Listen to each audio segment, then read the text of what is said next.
तर आज आहे शनिवार म्हणलं की हाफ डे तर होता, पण आज माझ्याकडे भाजीला पण काही नव्हतं, तर म्हणलं चला असं पण हाफ डे आहे तर चला बनवूया आज मसाला खिचडीची तयारी चालू आहे इकडं.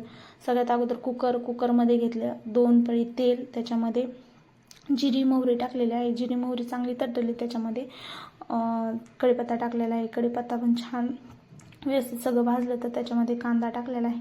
कांदा पण छान भाजून घ्यायचा लाल होईपर्यंत, त्याचा फ्लेवर छान येतो खिचडीमध्ये. त्याच्यानंतर कच्चे शेंगदाणे पण टाकलेले आहेत. कच्चे शेंगदाणे तर तेलामध्ये परतून जातात. त्याच्यानंतर अद्रक लसूणची पेस्ट, त्याच्यानंतर त्याच्यामध्ये काही मसाले आहेत. ह्याच्यातच मी मीठ पण टाकलेलं आहे मसाल्यांबरोबर. लाल मिरची पावडर आहेत, गरम मसाला, हळद आहे, धना पावडर आहे, बिर्याणी मसाला, आणि हे व्हेजिटेबल आहे. त्याच्यामध्ये शिमला मिरचीचा खूप छान फ्लेवर होतो याच्यामध्ये. टोमॅटो टाकलेला आहे एक, आणि बटाटा पण टाकले, आणि थोडेसे राजमा पण टाकलेले आहेत त्याच्यामध्ये. पहिल्यांदा राजमा यूज करते, खूप छान खिचडी लागते.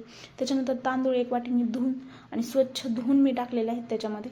हे सगळं परतून घेतलं. त्याच्यामध्ये वरून कच्ची कोथिंबीर टाकायची, 2 ग्लास किंवा 1 तांब्या पाणी टाकायचं त्याच्यामध्ये, आणि हे सगळं उकळी करून घ्यायची. त्याच्यानंतरच त्याचं झाकण लावायचं, आणि ह्याच्या सगळ्यात 3 शिट्ट्या करून घ्यायच्या, एक फुल गॅसवर आणि एक मिडियम गॅसवर. खूप छान भात शिजतो मऊ. रात्री हे नाश्त्यासाठी सकाळी म्हणून भिजत घातलेले बदाम आणि गुळ शेंगदाणा, आणि हे अशा प्रकारे मी डब्बा रेडी केलेला आहे.